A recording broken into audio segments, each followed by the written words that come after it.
Mãe acorrenta filha viciada em drogas dentro de casa. Lei municipal autoriza a leitura da Bíblia em sala de aula. Portugal sofre com um incêndio histórico que ainda ameaça mais cidades. Comissão do Senado rejeita a reforma trabalhista, mas proposta ainda segue em andamento.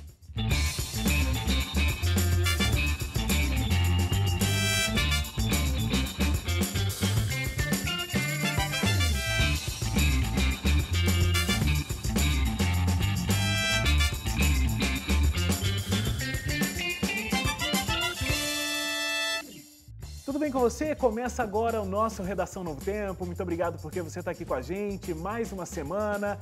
Eu não assisti o programa da semana passada, infelizmente, e também não estava aqui, né, participando, mas eu tenho certeza que vocês falaram que foi um programa especial e tal, aquelas coisas. Inclusive foi o André Leite que disse, tá? Que o programa né? foi especial, só Mas queria quando eu deixar não tô aqui, claro. eu sei que você também fala que é especial. O André Leite cria umas intrigas. Não, não crio. Isso é uma calúnia. Calúnia. Uma calúnia. Eu sou testemunha. Tudo bem, Hélio Moura? Tudo certo, pessoal? Um abraço para quem está em casa. Você me defendeu na semana passada, Hélio? Com unhas e dentes, Eu Wagner. posso imaginar. Briguei com vocês aqui. Vocês não falam isso. Pegando aí carona no sotaque da cidade. Vocês não faz isso com Vocês ele. não faz isso, não. Você não fala do sotaque goiano, hein? Não, Não, ela é igual. Estou a gente homenageando. A gente gosta mais do pequi do que do sotaque, mas...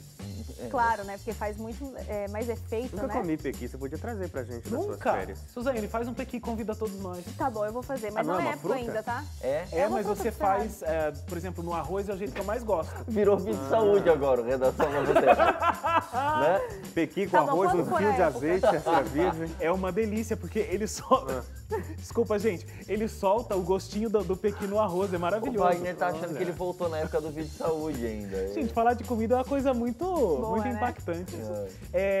Facebook.com/NTJornalismo, se você quiser essa receita. Não, se você quiser comentar as nossas notícias e tal, @NTJornalismo no Instagram e também você pode acessar sempre o nosso site, novotempo.com/jornalismo. Vamos lá começar com os nossos destaques de hoje. Hélio, reforma trabalhista. Parece que ninguém estava muito esperando aí, mas a gente teve um pequeno travamento até então. Um acidente de percurso. Foi assim que o líder do governo lá no Senado, Romero Jucá, avaliou a derrota do governo na segunda comissão pela qual a reforma passa dentro do Senado, né? A primeira foi a Comissão de Assuntos Econômicos, foi aprovada com tranquilidade, como era o esperado, mas aí na segunda comissão, que é a Comissão de Assuntos Sociais, aí ela foi rejeitada. Então, os senadores acabaram votando, foram 10-9 pela rejeição do relatório, que é a favor da reforma trabalhista, e aí acabaram votando um relatório alternativo apresentado pelo deputado Paulo Paim, que é do PT do Rio Grande do Sul. Mas aí isso realmente não é um impacto tão grande assim, porque agora vai para mais uma comissão. São quantas? São 3. Então vai para a última é a comissão. CCJ, já foi lido, já foi passado nesta semana, vai ser votado na semana que vem na CCJ e possivelmente na CCJ o governo vai conseguir vencer. Mas aí o que acontece? Depois o texto vai para o plenário do Senado. E aí no plenário do Senado eles precisam analisar os 3 relatórios. Um que já foi aprovado, o que foi rejeitado e aí anexado a esse o alternativo da oposição e depois o último relatório, se for aprovado ou rejeitado, conforme for na CCJ. É que e essas com base em tudo comissões- isso que eles, supostamente, com base em todas as decisões, é que eles vão votar. Essas comissões, então, elas não têm um poder embargatório, por exemplo. Não impede. As comissões servem para isso, para ir solidificando a proposta até chegar ao momento final. Mas aí não tem acontecido o que deveria, porque, por exemplo, o texto que veio da Câmara, a Câmara não fez nada, não mudou nada. Do jeito que o Planalto entregou a proposta, a Câmara aprovou e disse amém a tudo que o Temer queria na reforma.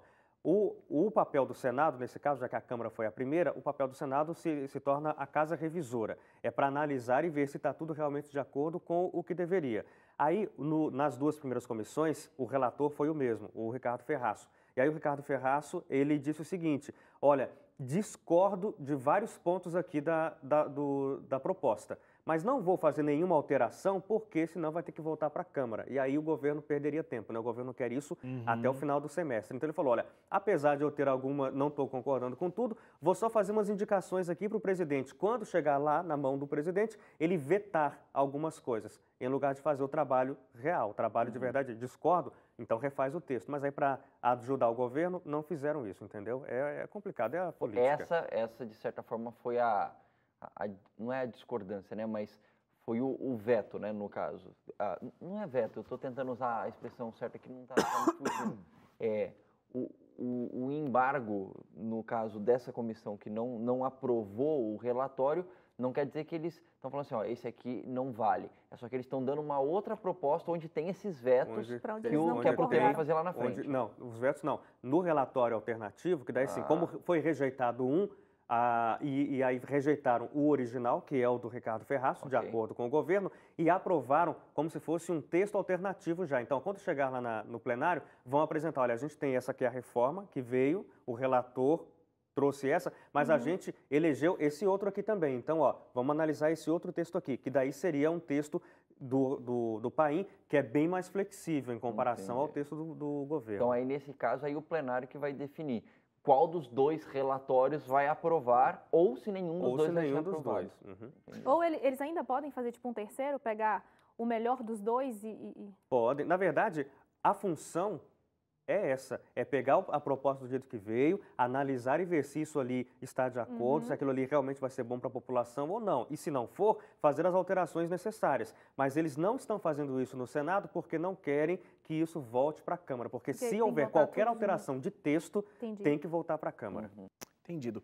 Leite, vamos lá para o seu destaque. Carnaval 2018 no Rio de Janeiro. Muita polêmica sobre esse assunto nessa última semana. Pois é, o prefeito Marcelo Crivella, ele é do PRB e ele é um bispo licenciado da Igreja Universal, né? Então ele tem uma forte ligação com religiões, né? Evangélicos e etc.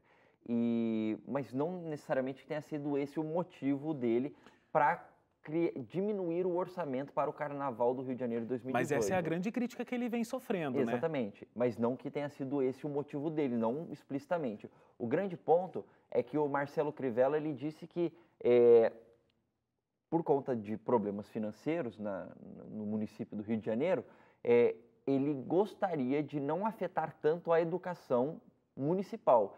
E aí, para não afetar tanto com cortes e diminuição de verbas para a educação do município do Rio de Janeiro, ele falou assim, olha, para que a educação não sofra, eu vou cortar pela metade o subsídio que a Prefeitura do Rio de Janeiro dá para que aconteça para as escolas de samba, que fazem parte da Liga das Escolas de Samba, que fazem o Carnaval do Rio de Janeiro. Agora, o que acontece é que essa subvenção que as escolas recebem vai fazer diferença, vai ter um impacto na qualidade do desfile. Bom, segundo as escolas de samba, uma vez que ele falou que realmente isso vai acontecer, elas falaram assim, fica inviável fazer o carnaval. Então, até esse momento onde tem um impasse, o Crivella falou assim, ó, eu só vou dar metade do valor. E as escolas falaram, ó, se você der metade, a gente nem faz o carnaval. Então, até esse momento, existe um impasse e que não vai ter. Só que surgiram algumas propostas.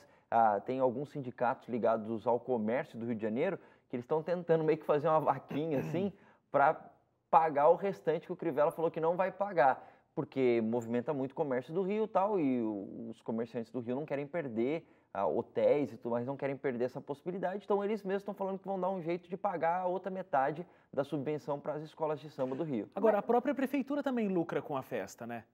Lucra um pouco, só que eu tenho a impressão de que talvez... saia mais do que entre. Não, eu diria até que acho que deve compensar muito. Sabe por que eu estou falando isso? Porque a grande crítica que eu ouvi é o seguinte, por que ele não continua com incentivo e aí ele não pega parte dos lucros e aí sim ele investe na educação? É que talvez não dê tanto lucro assim quanto que ele conseguiria economizar tirando metade da verba. Mas enfim, isso é um critério que tem a ver com ele, com a comissão que trabalha com ele. Mas o grande ponto que ele falou é o seguinte, olha, estamos num momento de crise aqui, o município do Rio está complicado para pagar as contas, a gente quer focar em educação. Vou tirar da onde? Vou tirar da festa. E aí tem gente que coloca essa questão econômica, etc. Fala que ele está fazendo isso porque ele é religioso, etc. É contra o carnaval. Enfim, existe um impasse aí. Mas ele está bem decidido, inclusive, nessa linha. Agora, uma coisa que é interessante e que ajuda, inclusive, a contra-argumentar em relação ao fato dele estar fazendo isso só porque ele é religioso, evangélico, etc., é o fato de que o Dória, aqui em São Paulo, também disse que ainda não afirmou com todas as letras, como fez o Crivella, mas ele estuda a proposta de diminuir também o subsídio às escolas de samba aqui na cidade de São Paulo. E o Dória não é ligado necessariamente a nenhuma denominação evangélica, como é o caso do Crivella. Mas, Leite, não é aceitável, já que o Estado está vivendo uma crise horrível, que isso aconteça, que essas verbas sejam reduzidas para uma causa maior? Para o Crivella, sim. Tanto é que é por isso que ele tomou essa decisão. Quem é contra essa decisão do Crivella diz que não. Quem é contra a decisão do Crivella diz que não. O lucro gerado pelo Carnaval do Rio de Janeiro seria pior perder esse lucro do que diminuir os Mas aí gastos. é até interessante, porque o comércio lucra. Quem lucra é o comércio. A prefeitura não tem lucros, né? Sim, sim. A prefeitura tem, no máximo, retorno com os impostos. Então, não tem lucro.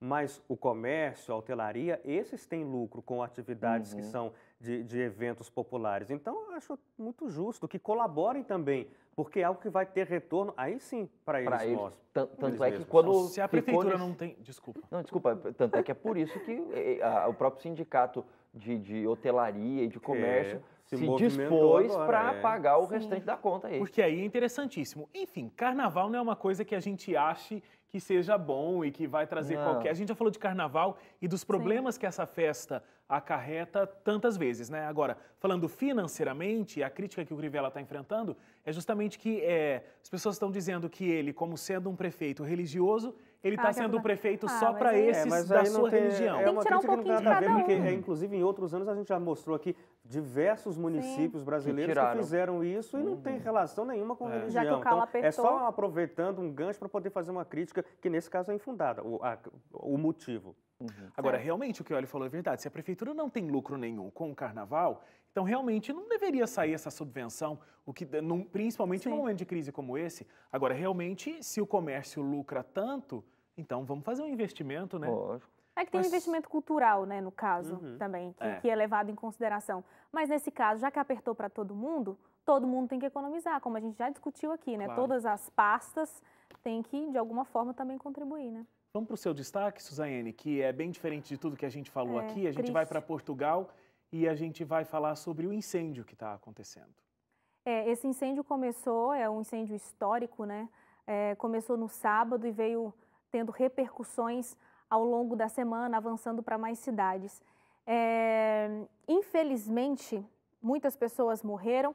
Tem um registro de que mais de 150 pessoas ficaram feridas.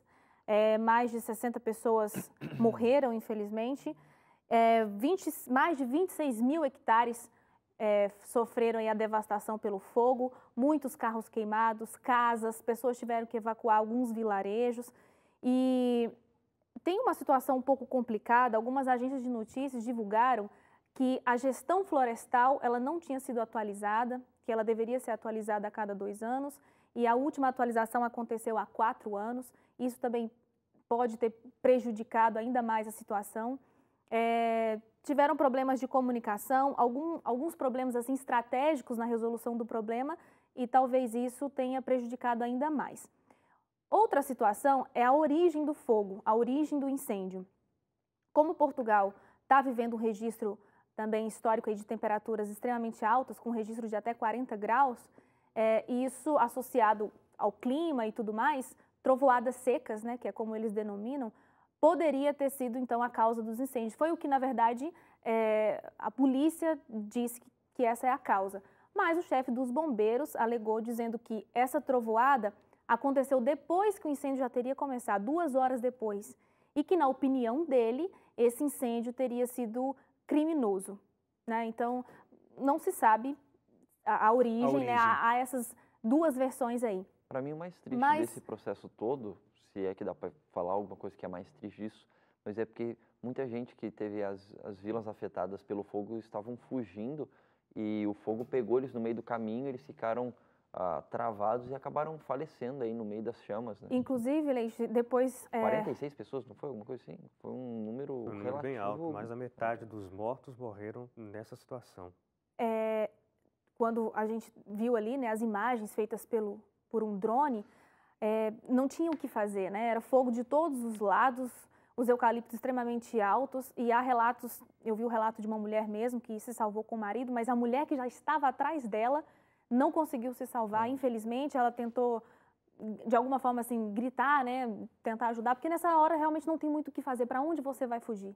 Agora, o interessante que eu achei é que teve uma família que conseguiu se salvar, melhor dizendo, dentro de uma caixa d'água.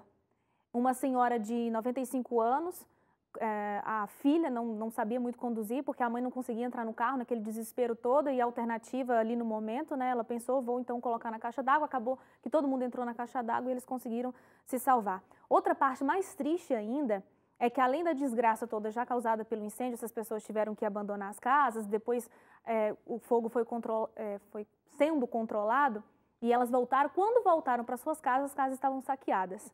Ou seja, a maldade do ser humano é tão grande que, mesmo numa situação já extremamente trágica, ainda tem pessoas que a tornam mais trágica ainda. E houveram algumas denúncias dizendo que algumas pessoas se passavam por técnicos, entrando nas casas para oferecer ajuda, orientação, enfim, e depois acabavam também assaltando as casas. Já aconteceram outras tragédias e onde o final foi o mesmo, né? A gente, inclusive, já discutiu isso aqui no Redação. Exatamente. Vamos para o intervalo, a gente volta daqui a pouquinho e a gente vai falar sobre uma mãe que acorrentou a filha viciada em drogas dentro de casa. O Redação volta já.